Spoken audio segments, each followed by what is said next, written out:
but I don't think that's a problem. I don't know what happened. It's all good. We're doing it live.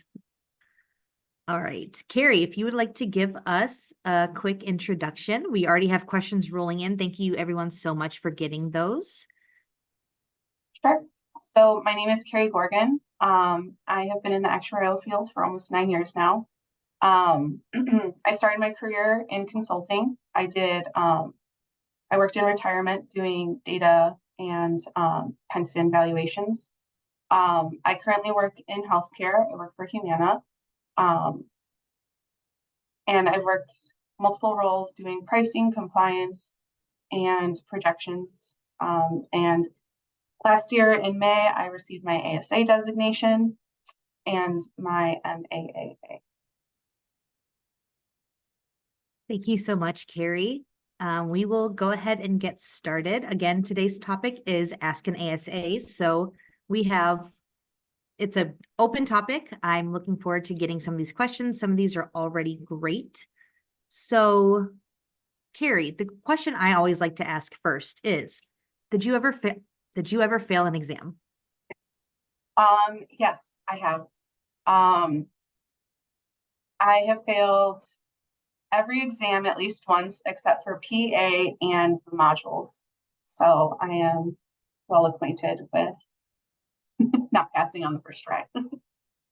Wonderful. And I always ask that question, as folks who've been to multiple of these know, because I have yet to date not met an actuary who has passed every single exam. So just letting everyone know that there is hope after you get your first failed exam. All right, Keri, are there any recommendations you can offer for someone who is going through final assessment? Any tips or things that will help them to pass FA? Yeah, FA is a fun one. So for the final assessment, I'm not sure if the rules are different now, because I do know that the modules have changed a little bit since I took them back in 2019. But the biggest thing that helped me is finding a group of people to work with on it. Obviously, there are certain rules that you can't, that you just have to make sure you're very compliant with the rules doing the final assessment. But if you have I think the final assessment was different in that you could work with others. And so we worked in a group, and it kind of helped us just like bounce ideas off of each other and, make sure we were understanding the questions correctly. I always recommend a group for that one, if you can. Thank you so much. Our next question is from a career switcher who has a bachelor's in philosophy, but substantial coursework in math, but no related work experience. They have two. Okay, sorry. I should have phrased this as a question instead of just reading the bullet points. So this person is a career switcher with a BA in philosophy, but substantial coursework in mathematics, no related experience, and 2 exams passed. Would you recommend that they look for an internship or applying for an entry-level role? Many internships are only offered to actuarial students. Yeah, that's what I was going to say. Unless you're in school, I don't know how many internships you would be offered. So some people that I've worked with, some of the best actuaries that I've worked with actually have been career switchers. So I think it's always a new perspective that career switchers bring in. It's different skills that they bring in off the bat.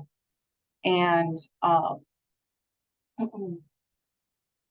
I would recommend applying for entry-level roles and just kind of showing interviewers that, you could be a good teammate, someone who works well with others. And yeah, I would go that route. An internship would be good, but I don't know many companies who would offer an internship to a non-student, in my experience. Thank you. What is the best way to refresh foundational math skills ahead of the first series of exams on the ASA track? The best way to refresh foundational math skills. I think the biggest foundational skill to have for these exams is algebra. So if you have any old textbooks, you can always just run through practice problems as you go, maybe some of the easier ones to practice your algebra. at least I felt like for P and FM, when I took the exams, a lot of it just came down to simple algebraic concepts. And then for calculus, I had to refresh myself on the calculus for each and every exam. So I would always recommend keeping like a study sheet after every exam for different types of calculus and concepts that you can easily forget, especially the shortcuts that you learn. Thank you. And I just dropped a few links in the chat. Those are links to practice exams that we have on the SOA website, as well as the link to our free affiliate membership that has a lot of great opportunities in there for connecting with actuaries and e-learning modules and such. Okay, so our next question is, I have passed exam PNFM and I'm unable to find a job. I have graduated, so if any advice that you could give. I just want everyone to know I landed my first job with no internship and one exam passed, so it is possible.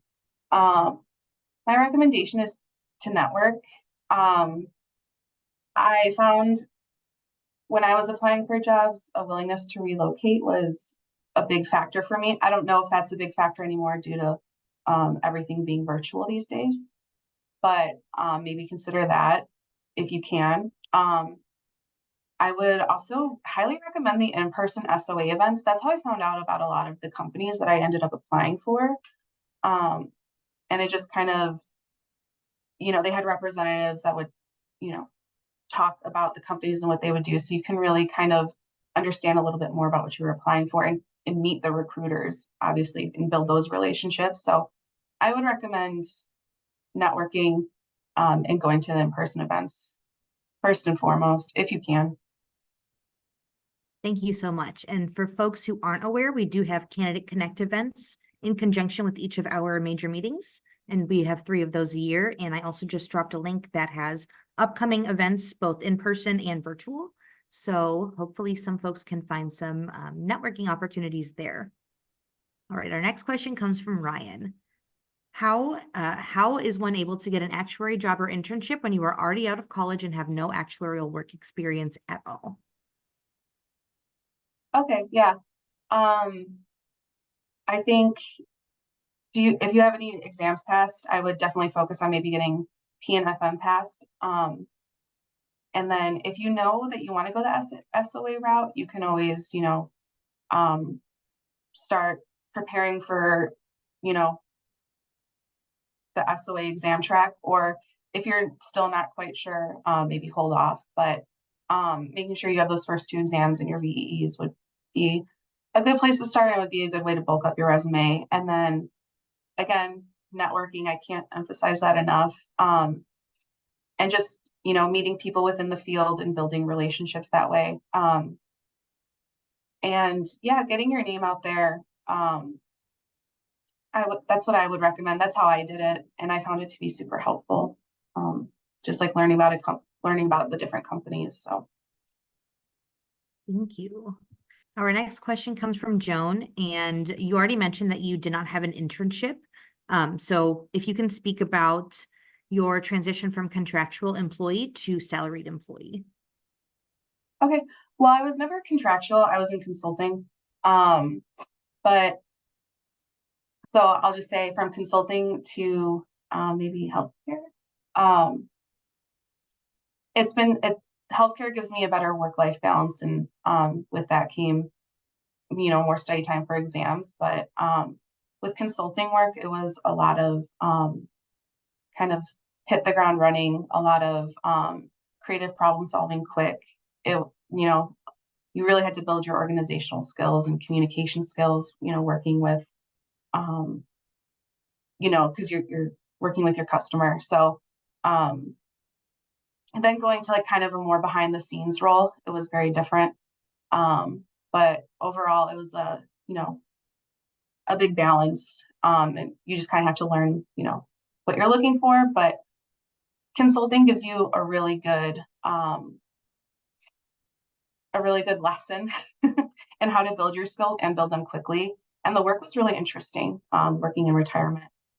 But yeah, I found that I really valued, the work-life balance a little bit. So that's why I switch to healthcare. And yeah. Thank you. Two questions in a similar vein. So this person also switched from pension to healthcare. How do you like the transition? And you already did this a bit, but are there any other specific experiences that you can share on the difference between consulting and insurance? Yeah, well, I think one of the biggest things is with pension or retirement in general, you're working with long-term assumptions. And so you're thinking really far ahead in advance. With healthcare, you're looking more in the short term, maybe like a year or two at most. There's some big picture stuff you have to look at in healthcare, but so that's one of the biggest differences I found. I've also found that, at least for the companies that I worked for, my role in retirement was you did a lot and you did everything year round for, your customers. In healthcare, it's more of in my experience, it's more of short-term projects or projections, stuff that, is more routine and quicker succession. So that's like one of the biggest differences also. And then your busy seasons, for those who have experience in the field, everyone's familiar with the busy season. So with healthcare, your busy season is, bid season if you're working in Medicare. And then in retirement, your busy season is usually the accounting season. So whenever those year-end numbers are due. And so you can kind of figure out what works with your life a little bit better. Thank you. And in that vein, do you have any life habits that helped you maintain focus while juggling full-time actuarial work, exam, and then just normal life? Yeah, so I went about my exams a little bit slower than other people in the industry, because I know some people love to knock them out right away, and I commend those people. But one thing for me, it was really important to also, 'cause you're doing these exams right out of college, so you're in your 20s most of the time, and you know, studying for these exams consistently you can experience burnout. So I took them a little slower. And what I really liked for the first two exams, especially because I had all of the textbooks from college on those two exams. So I found the SOA practice problems really helpful on the SOA site. They're exactly the type of questions that you will see on the exams. So if you can understand those, you're in really good shape. Um, and then coaching actuaries kind of helps you figure out where you are in the exams. Can't emphasize coaching actuaries enough. So you can figure out, if you're ready or if you need more study time. So I found that um, if you're with a company who gives you study time, you definitely have to take advantage of that. Um, Otherwise, it was before and after work, just drilling practice problems to get ready for your ASA exams, whichever one you might be taking. They take a lot of time, and you have to stay consistent every single day. At least like touch the material once, at least for me, it took me a while. So at least for the 2 months leading up to the exam, you really had to be touching the material every single day. Thank you. There are a lot of questions in similar veins, so I'm trying to group them together. Excuse me. One question that we've got a few times is looking for exam tips specifically on exam PA. So if you want to talk about PA specifically, while I go through some of these questions, that'd be awesome. Sure. So PA was a really interesting exam. I actually really enjoyed that exam. One thing I learn best when I'm discussing the concepts with other people. So I actually joined a study group for PA that led up to the exam. So it was a lot of, reading and then making sure me and my study group, like we all understood the concepts at work. There was a group of people who posted the syllabus and went over all the concepts in the syllabus and just kind of talked about them and made sure we were all on the same page and that we were all kind of in level understanding. There is a second part to the exam PA, which is the coding aspect of R. And for me, that was probably the hardest part to grasp, just because I don't use R every single day. So I got the book R is for Everyone, and I really leaned into that and just kind of looked at the practice problems for PA and how they would go about graphing the results, or just when I took it, it was all about graphs. But yeah, I would just recommend that book to anyone who's trying. You can get it for pretty cheap on Amazon or something. But otherwise, I found the ACTEX book for PA extremely valuable. That was the only exam I did not use coaching actuaries for. I don't think it was available at the time. So that, and then also the SOA slides on everything are valuable. So yeah, a lot of ways you can go about tackling that exam. But again, it's just another one of those things, like make sure you're understanding, what the question wants from you. And yeah, it's just one of those exams where you just kind of have to have a very high level understanding of everything. So once you have that and you can, code into the answer what they're looking for, I think that's the spot you need to be in to pass. Thank you. And you've mentioned coaching actuaries. We had a question. Did you use any other resources aside from coaching actuaries? And also, do you recommend them? Sounds like you do. Yes, I recommend coaching actuaries. Definitely. I feel like they're the gold standard for practicing for the ASA level exams. I did use a couple other, like I said, I used ACTEX for PA, and I found that to be invaluable. I did use a couple other resources outside of those two that I don't think I would ever use them again, just because they didn't work for the way I learned. So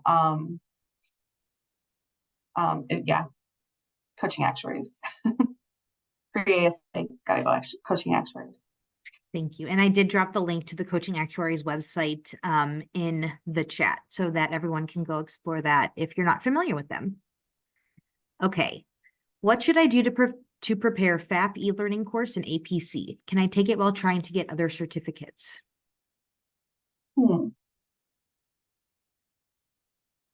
So I don't know how it works anymore, but you might have to have all of your exams done before the APC. I'm not sure. But for the the the modules, the FAB modules, um, I don't know if there's a lot of preparing you can do in advance for those before you register.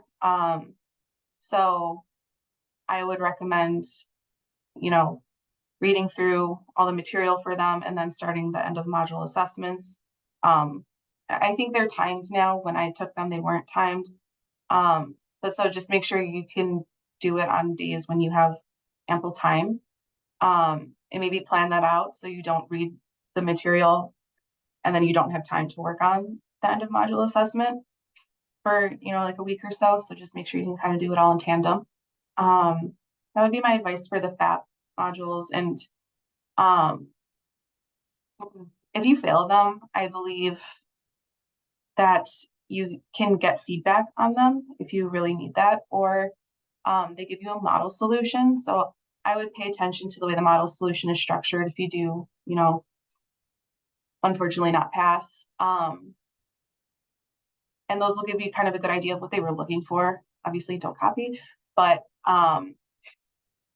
you can kind of see like the high level of where the module is trying to get you to go. And then for the APC, I think they give you some advanced homework to do on that once you're registered. So I would hold off on doing any preparing for that until you're registered. And then while trying to get other certificates. I don't know if you're referring to maybe other exams, but I do know that like once you register for the APC, if you know which FSA track you want to go into, you can always register for those modules and start taking them before you officially get your ASA. So if you're super eager, you can always go that route. Thank you. All right, we've got a couple of questions specifically about recommended or advice on order of exams. So do you have any advice on the order of exams, or do you have any advice on the order of exams? Um, if you asked me this like 3 years ago, I would have had a way better answer. But the exams have changed so much even since I have taken them. So I don't know a lot about the order now. I do know P and FM, obviously, you should knock those out first. Um, if you're, looking to bone up on some like coding skills, and obviously like you have to know like which track you want to go into. So if you know you want to go into the SOA track, and you want to get some coding skills, or maybe because maybe you graduated without them, PA would be a great one to do. There's a recommended track on the SOA website, so you can always follow that. But I found that sometimes, like with the job you're working, if there's certain things you want to understand better, you can, pick the exam that kind of correlates with that. Because it kind of helps when you're, working on something and you see it in your exams. So um, I kind of structured my exams that way. I was kind of random with them. I took FM first, and then P, and then my day I took exam C, which is now I think STAM or something like that. So you can take them in any order. So on that question, would you recommend LTAM or STAM? And if you don't know what those are, I can tell you it's long-term versus short-term. This person is in retirement consulting now. They just took FAM and are considering going into healthcare in the future. Oh, okay. Um, well, then you might have an advantage taking LTAM now. I took both LTAM and STAM. There was not FAM when I took the exams. Um, so either way, you're going to get your ASA. So I would go with the one that would be easiest for you. Because if you know you're going to learn short-term assumptions in math in the future, why not, you know, get your long-term exam done, knowing that you're going to learn short-term in the future, and make it easier on yourself. That would be my advice, if I'm being honest. Thank you. Okay. I'm going to go back in order because we have too many questions now, and we have 25 questions. Folks keep bringing them in. I just need to go in order or I'll miss them. Okay, so how to get an actuary job or internship when you're already out of college and have no actuarial work experience at all, but have 3 exams passed. And I know you mentioned that you got your job with 1 exam, or your first job with 1 exam. So any advice on that? Yeah, I keep harping on it, but again, not working. Um, talk to your old college friends if you graduated with an actuarial science degree, and see where they're working, see if they like it, maybe network with people first, and then start branching out from there. Maybe look into companies. You can again do the SOA networking events. I do know that there are like clubs you can join. Can't think of any off the top of my head, but there's a lot you can do. Because if you're applying and you're not getting any feedback, you might also want to consider like having someone review your resume. If you have, I know I talked to a lot of my professors about my resume back when I was in school, and talking to them about different opportunities. And I would recommend always going back to the university because they have a lot of great resources there. Even if it's not specifically actuarial, you can get resume help. You can talk to professors. You can, because maybe they know someone who knows someone. So I would always start there. Thank you. Okay, just a few questions about advice. for someone starting the pathway. So advice, they're about to take P. So first time advice. Okay. First time advice. Well, good luck. Also, again, like I said, if you don't have access to coaching actuaries, really utilize the exam answers on the SOA site. I can't recommend that enough. That was the difference between me passing P and not passing P. So start there.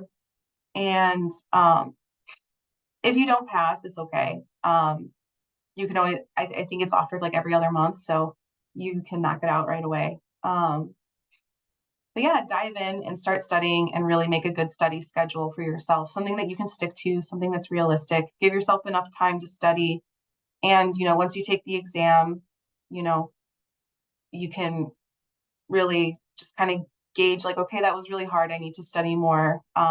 Your first time sitting for an exam is really the way to gauge, how much time you need to put into these exams. So always start there. And yeah, good luck. And now advice for a career changer who has passed FM and P. Any other ways for a career changer to focus or improve chances on obtaining an entry-level position? Like I've said, I personally love working with job changers or career changers. Again, there's some of I think, actuaries have a lot of different skills. And so when people switch careers, it's, they kind of already have a good set of skills and that they bring into, their new career. Because we're I don't want to say everyone, but we're all a lot of introverts. So, for career changers, not everyone works in such an introverted career path. So if you, have good communication skills, definitely talk about that on your resume and, with it when you're going through the interview process. Um, I guess, yeah, passing the exams already shows that you can, learn. It's all about, can you find a team and a company that you mesh well with that matches your values? And yeah, I would recommend again networking, finding, different companies that you can apply for um, and going that route. But just know that career changers are welcome in the actuarial field and they bring a lot of value. So don't use that against you. I would take that as a positive. And there are a lot of career changers in here who are asking questions. And so I do want to let y'all know that I just scheduled our February answers from an actuary, and it's going to be with a career changer. So I don't have the date off the top of my head, but be on the lookout for our February session. We'll be with a career changer. And I think she'll be able to answer a lot of these questions from the perspective of a career changer. So be on the lookout for that info. Okay, Carrie, next question. Which of the actuarial exams were the hardest for you? How much did you spend on the hardest exams? And what does your typical study ritual schedule or system look like? Ooh, okay. If we're gonna go by the hardest, I guess maybe the one that took me the most tries. And as someone who works in insurance, I'm, a little ashamed to admit this, but it was exam C, which is, now exam STAM, or it's some iteration of that.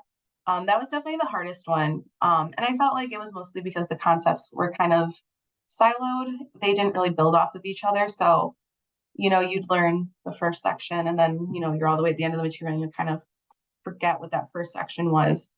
So that one was definitely the hardest one for me. And oh gosh, how much time did I spend studying for it? Oh, you're taking me back. It's the age-old rule with these exams. When I took the exam, it was 3.5 hours. So at least 350 study hours went into that exam for my last two tries on it. I do remember that one was a hard one for me due to work. There was a lot of a lot of stuff going on at work during that time. So it was hard to find the study balance. I've gotten better at that. So that was kind of the exam that showed me how to start structuring my study time and start, advocating for it a little bit more. So my schedule was to arrive at work, maybe like an hour to a half hour early, and just run some questions over the material that I looked at the last night, or note cards, whatever you have to do to learn the concepts. I would do that about every day leading up to the exam. And then every night, learning maybe the next section, or, just reviewing. And after a while, your studying for these exams gets to be just drilling practice problems and, understanding that there's always going to be questions that come out of left field, and knowing when to skip a problem and when to really focus on it. And if it's the difference between, a pass or a fail. So always get comfortable with skipping questions too. That was an exam I had to learn that for, that you can skip questions. They're all worth the same amount of points. So understand that, and just really give yourself a good study schedule. I don't know if I had any certain rituals. I do know I never drink coffee the morning of the exam, because these exams can be really lengthy. So I don't know if that's really a ritual though, but yeah. Thank you. Along that line, so this is Joan again, and they just got an actuarial analyst role in healthcare. Congratulations. Their company does offer study time. Do you have any tips for not falling behind in either work or studying? Yeah, that's a really good question. And first, congratulations on your role. My biggest piece of advice, and something that I learned the hard way, I would recommend taking your study time in the morning if your job allows it. That way, I found when I would take my study time in the afternoons, or in the, I found if I would take my study time in the afternoons, I would always, stay at work extra time just to make sure everything's settled, and it would eat into your study time. And in my experience, my bosses have been really kind about letting me make up study time later. But set that boundary for yourself that, it's your study time, and you need it in order to progress in this career. So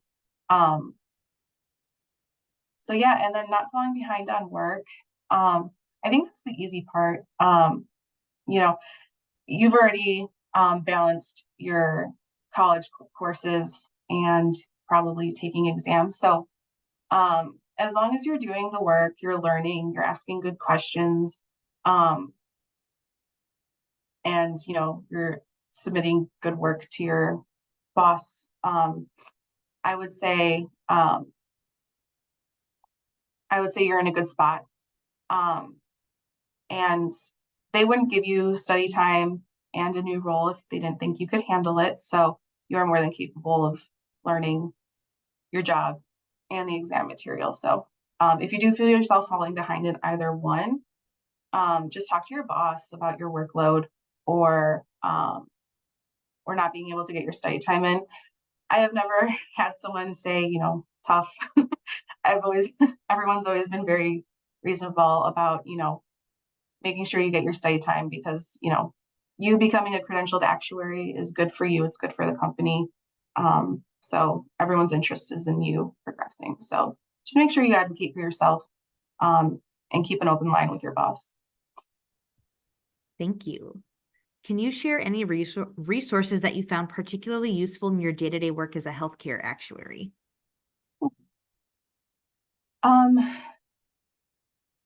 Resources. Well, I definitely the current events. There's a lot in healthcare that is directly impacted by, the goings on in current events. So I would always keep an eye out for stuff like that can be kind of interesting.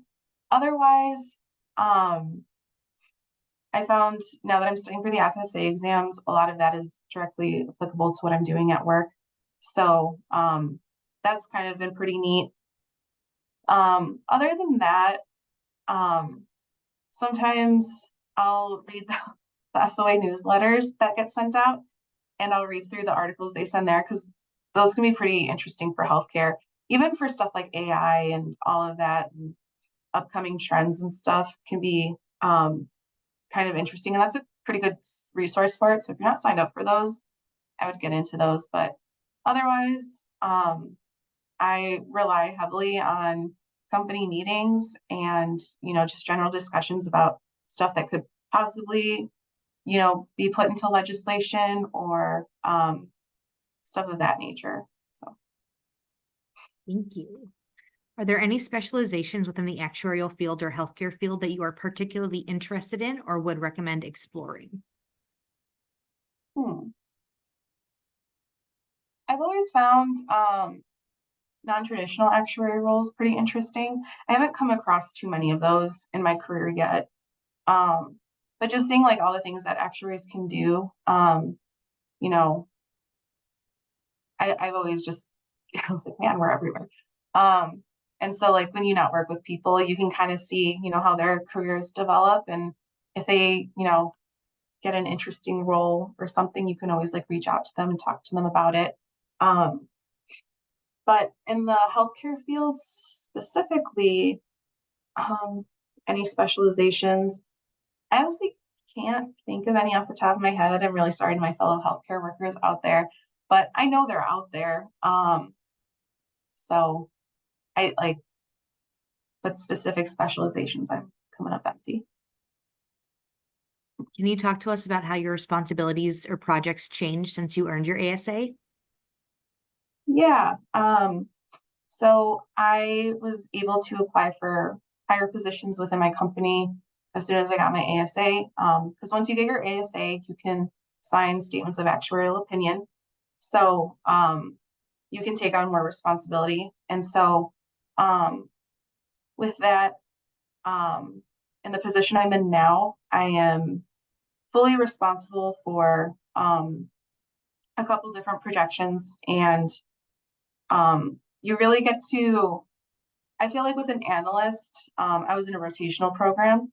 So as an analyst, you learn a lot, but you're so to speak, your days are numbered on the team. But when you when when you're in a permanent role, you can kind of really dig deeper into an understanding of what you're doing and how to communicate it with others. So I've found that being one of the more specific things about getting my ASA. Had I still been an analyst with my ASA, I was for a couple months. My responsibilities didn't really change much. I think it's all about the role you take on at the company. Um, so yeah, and just being able to sign and put your name on things is daunting, but it's cool. And you get to see,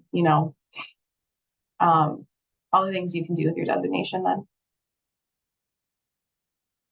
Can you describe a recent project you worked on that was particularly interesting or challenging? Yeah, I always find, so I came into the actuarial field with not a lot of coding experience. So I've always found that projects that I can work on that use coding are challenging for me, but they're also very interesting. So some of the projects that I've been working on have, dealt with that. And it can't be too specific about the projects, but the coding aspect I always find very interesting, and kind of building something from, the top down. So you have, this data, and you want to see, this certain output, and you have to manipulate it. How can you write that into code? It's, you know, sometimes it's frustrating if you don't know the coding language, but once you get it, you get that like aha moment. I did it. So, and you also have to be like very creative with different coding projects, and how to get something done. And the most efficient way, if you can. And then definitely also, like, the worst part about projects is like the documentation at the end. But when you're handing something off to like other people, you know, they're gonna love the person who documented it before you. So so yeah, those are the projects I like the most, are, you know, the ones that I can do on, you know, my own. I, you know, can learn something new, something challenging, and, you know, you kind of get a big sense of pride. And it also helps if it's something that you can use as an efficiency gain for your team. I know, you know, when you're in your busy seasons, if you can, you know, work on that efficiency like in your slower times, you're going to thank yourself in the busier times. So, Thank you. Question going back to internships. If do you have any advice on the most effective resources to finding an internship? hmm. So if you're trying to find an internship, I'm assuming you're a student. So definitely campus recruiting. I think for all the interns that I've interviewed or spoken with throughout my career so far, have been recruited through campuses. So definitely pay very close attention to those, attend if you can. If you can't, take note of what companies were there and reach out to the recruiters, you know, and make sure they have your resume. Because I can't explain enough that, you know, there's a lot of candidates interviewing, and sometimes things fall through. So they always go to the next resume in the pile. So, you know, even if you're like, oh, I'm not going to get that one, apply for it. You never know. Um, so campus events definitely. And, you know, if you're not a student, I think internships will be harder to come by. But that's where I would rely on job postings online. And I believe most of the internships are interviewed for months and months in advance of when the internship would actually start. So make sure you're thinking about it early, and, you know, not right before the summer, because most of the internships will be taken by then. Thank you. What hobbies or activities do you enjoy outside of work to help you unwind? Studying. No, I'm just kidding. I'm kidding. Um, Hobbies. Well, I just bought a house, so I'm on a home improvement kick. But I don't know if anyone heard, but I also have my cat right here. So she is a full-time job in herself. Um, yeah, you know, I like to, you know, play video games, hike, read, and so outside of my job, you know, what I like to do. I think there's a running joke with actuaries that we don't have hobbies when we're taking exams. So make sure you make time for yourself and the things you like. Thank you. For an actuarial student interested in the SOA track, would you recommend that they keep a CAS internship, or should they reject that offer and keep looking? Ooh, if you have an internship offer, definitely take it. You can keep applying for other SOA internships, but you could fall in love with the job. You could fall in love with the company. Um, I You found something, so congrats. You know, stick with it. And internships are a good way to experience different different pathways without having to fully commit. So um, you know, I worked with interns before who were super upfront with me. And they're like, I don't want to, you know, go the SOA route. I want a CAS route. And, you know, that's great. You can network with a bunch of people in that area. You can, you know, figure out if you like that work. And if you do, then great.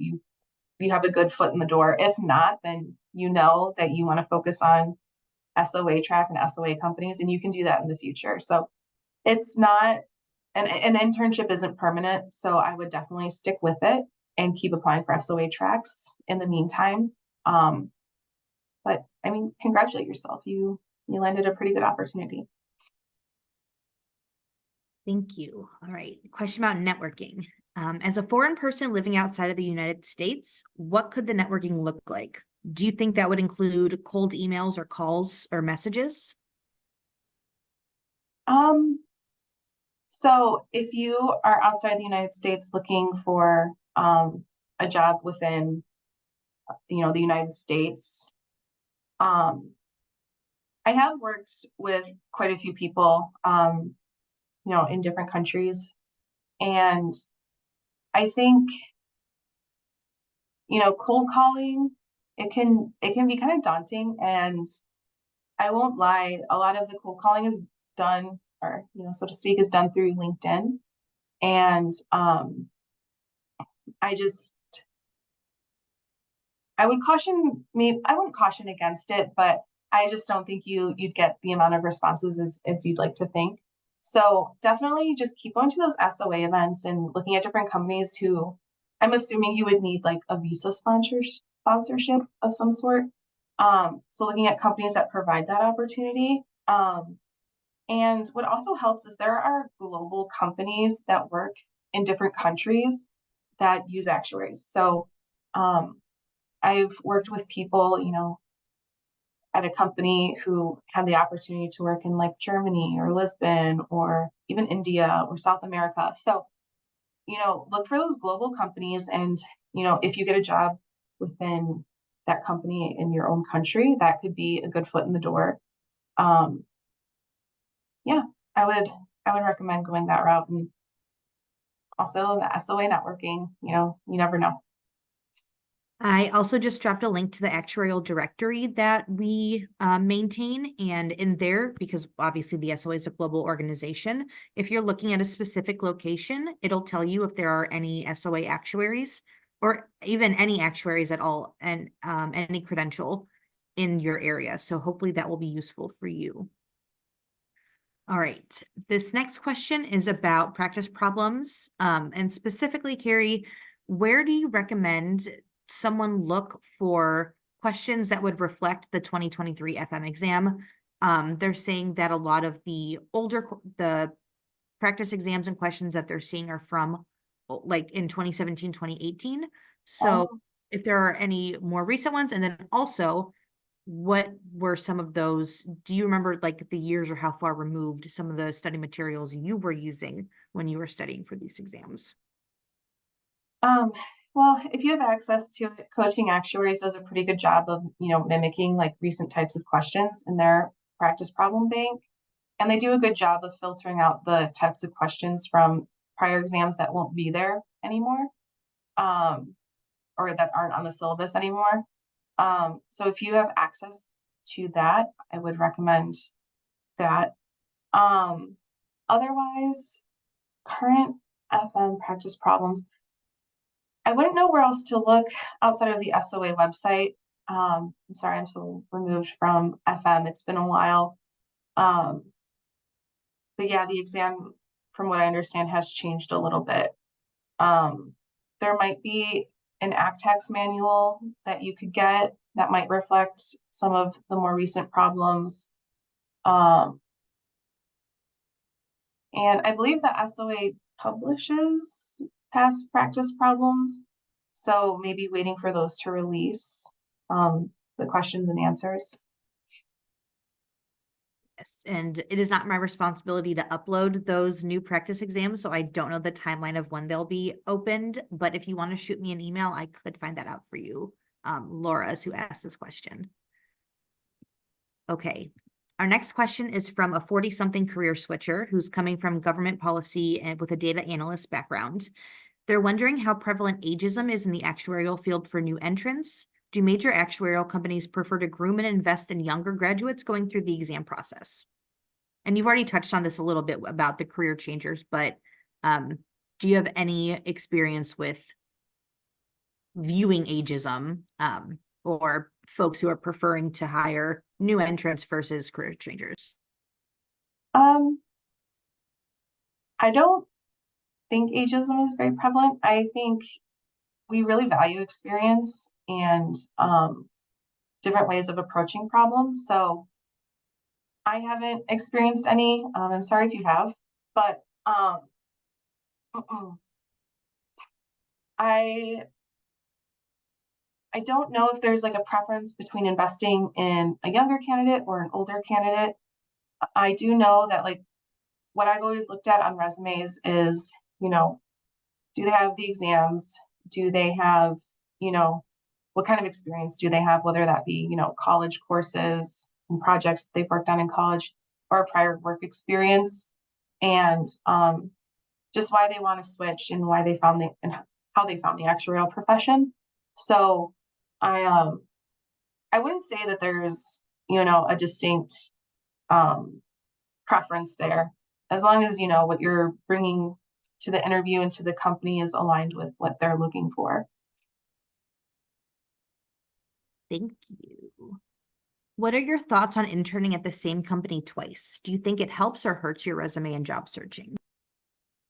An internship is an internship and it's an experience. So for the people that I've worked with who have done an internship a couple times, it usually means the company really likes you.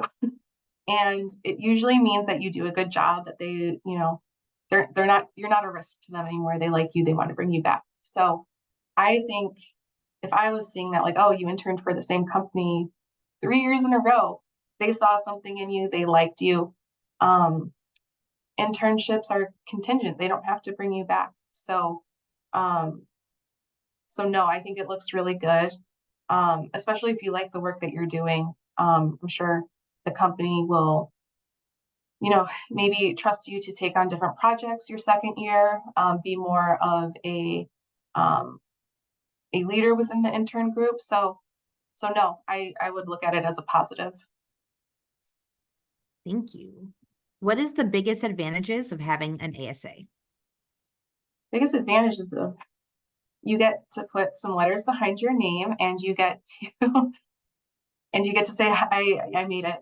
Other than that, um, some advantages are really at your work you can take on more responsibility. You can start, if what you're looking for is to move up within the company, that's a great way to start doing it. Again, like I've said before, you can start signing things that require a statement of actuarial opinion. Um, and from what I've seen, it's a good way to start becoming a leader in your company, and start doing more of a review on analyst work. Um, so yeah, there's a lot of opportunities that come with it.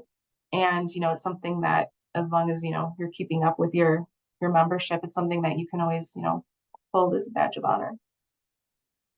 Thank you. What advice would you give to someone who's in the early to mid stages of their actuarial career, 3 to 4 years of experience? Yeah. So, man, I don't know if there's a lot of advice I'd give for someone who's that far into their career, except, um, you know, if you've been with the same company for 4 years, maybe think about, you know, where you want to go, because you probably have had a good amount of time with that company to see, do I like this work? Do I want to stick with it? Can I see myself here in the long term? Start thinking about that. Start thinking if you want to learn new things. It was about the 3 to 4 year mark where I decided I wanted to learn new things in the actuarial field before I really committed to one, specific area. Um, Maybe think about exams and how far away you are from your ASA, because that's really when you can start looking at different types of jobs. And you know, I would say, focusing on that, job satisfaction and exams.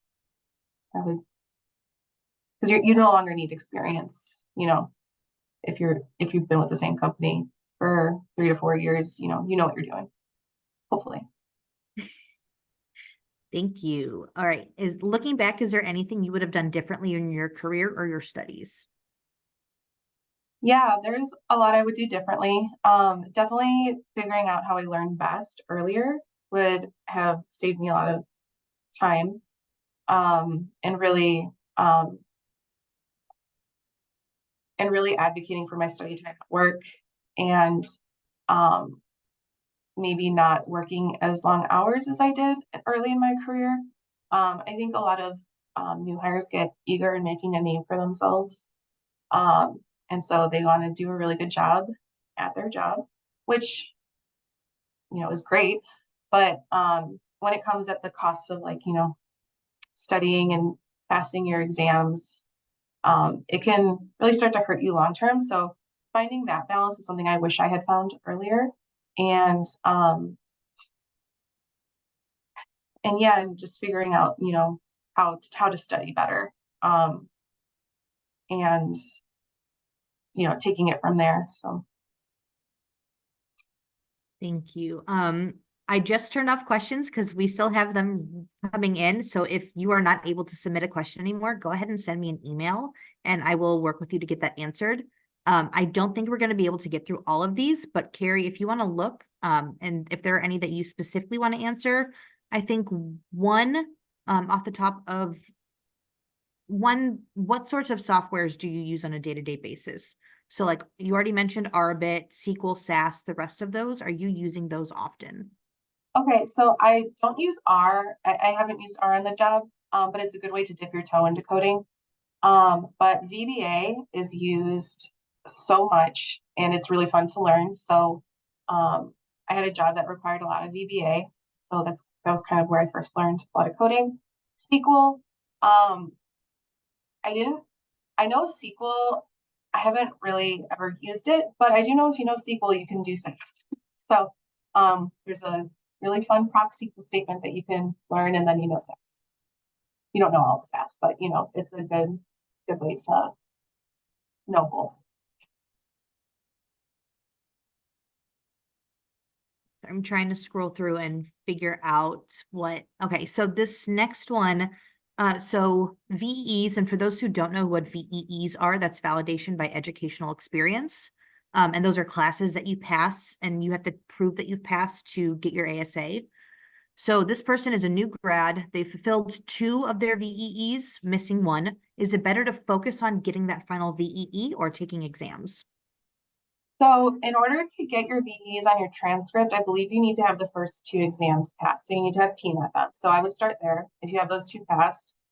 Again, because I know the 2 CAS and SOA branch off after the first 2 exams. So if you know where you want to go with it, start taking the next exam. Because I do know VEs can be kind of expensive to take on your own outside of university. So hopefully, like when you get a job with a company, they can help relieve some of that burden for you. So I would go for exams personally, but if you do have the ability to do that VEE, I would recommend doing it through Coaching Actuaries because that was the situation I was in. And I did it through there and I would recommend that route. Thank you. How common is it for people to switch between lines of business and how difficult is that usually? How between so if you mean like retirement and healthcare, I would say it's pretty common. A lot of the people that I work with have not always worked in healthcare. So it's pretty common. And I don't think it's difficult because a lot of our skills are transferable. So, when you work in pension, when you work in healthcare, you're very analytical, you have to be compliant, all those types of things. But it's just all about like what you want to learn, and what you find more interesting and satisfying in your day-to-day. So yeah, very common. I would say maybe after FSA, or when you start your FSA exams, it's a little less common. And that's because when you start taking your FSA exams, you have to commit to something. And so you can just make sure like you're doing it before you get at that point in your career. Although I have worked with people who have made the switch after getting an FSA in one track, they now work in, an unrelated track. So it's not to say it's not possible, but a lot of people like to get that credential in the field that they're working in. All right, Kayla asked, is there a way to connect, does SOA have a way to connect test takers to respective study groups? Kayla, as of right now, no. But Carrie, Are there any suggestions that you have on how to find a study group specifically for exam P? So for exam P, it's probably your first exam. So if you're in college, definitely like with your peers, if there's anyone else taking it. If you are working, I know a lot of people who send emails out to the whole company asking about study groups. So you just have to ask people. It would be really cool if there was a resource. I do know there's online forums you can always go to and ask, um, and you can always post something there about maybe starting a study group. Probably be virtual, so you'd have to be comfortable with that. Um, but yeah, I learn best in groups, so that would be a very cool um, opportunity if the SOA does it. Okay, there are a few more questions on here that I do want to get to as long as you have time, Carrie. We are over noon. Okay, so in your experience, does the level of experience associated with the position correlate with the potential to work remotely? Um, Maybe before COVID, but after COVID, I have not found that to be the case. Um, so every position I've worked, I have had to work with people remotely, whether that be people from a different country or whether that just be, um, my lead on something was in a different state or um, something along those lines. So no, in my experience, I don't believe so, and especially after COVID, I think remote work, everyone loves it, and I worked in the same city doing remote work that my company was located in, so I've trained new hires remotely. We had an internship that was completely remote at one point, so um, and they were very successful with it. So no. This next question, when you switch from pension consulting to the healthcare field, were the skills you learned from pension consulting helpful for you to settle into the healthcare field? Or did you have to learn from scratch again and the learning curve was stiff just as when you started your first role in the pension field? That's a really good question. I found that the learning curve going from pension to healthcare, it wasn't as hard as it might seem. It wasn't as daunting. Obviously, you're starting from square one again. You're learning a lot of new concepts. Um, but um, but when I worked in pension, we had to learn a lot of like proprietary coding. So I knew I could learn a coding language. I knew that I had the analytical mindset, and that's, what you're bringing to the new role as well. So um, the learning curve was mostly on the basics of the job, like, different healthcare terms, different different systems of working with them and different people. So it wasn't incredibly difficult. There were challenges, but um, nothing to scare anyone away from. Okay, and for this question, Carrie, I'm interested in your response if you have a response. If you're able to answer it, I should say, not if you have a response. So this person is living in Pakistan and they've been working in the life insurance industry as an actuarial analyst, but IFRS 17 has not yet been implemented. And so they don't have IFRS 17 experience. Do you know if it's possible for them to get a job outside of their country, Pakistan, without that IFRS 17 experience? Um, I don't have life insurance experience, so I'm not entirely sure how to answer your question. But what I can say is you never know unless you try. So I would look at companies who you know who are outside of Pakistan, and I don't know if I would dwell so much on not knowing it, but maybe a willingness to learn it, and because your perspective of working without it will be valuable to a company. Um, and um, and if you are set on life insurance, then yeah, definitely talk about, this is something that I want to pursue.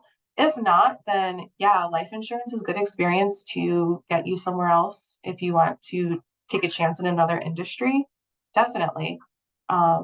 Experience is experience, and it shows that you can do the job. So All right, thank you so much. We are way over time, so I'm going to pause this with questions there. Keri, if you have any final words you want to leave us with, or anything that you thought you would be asked about but you weren't, it's okay if not, but just giving you that time now. okay, all these questions were extremely thorough. I did my best, but again, if you are searching for a job network, Brianna has left her email in the chat. So if you have any additional questions, she can always pass them on to me. But yes, network. Make sure you know if you want to do the SOA track or the CAS track, if you're picky. But most people end up going with where they land their first job. So yeah, just before you do more exams, make sure you know which one you want to take. And Coaching Actuaries is an excellent source. I've harped on that a lot. But just good luck to everyone. Awesome. Thank you so much, Keri, and thank you so much, everyone, for coming out to our final answers from an actuary for the year. So hope everyone has a great holiday season and a happy new year, and we'll see you in January. Thanks, Bree.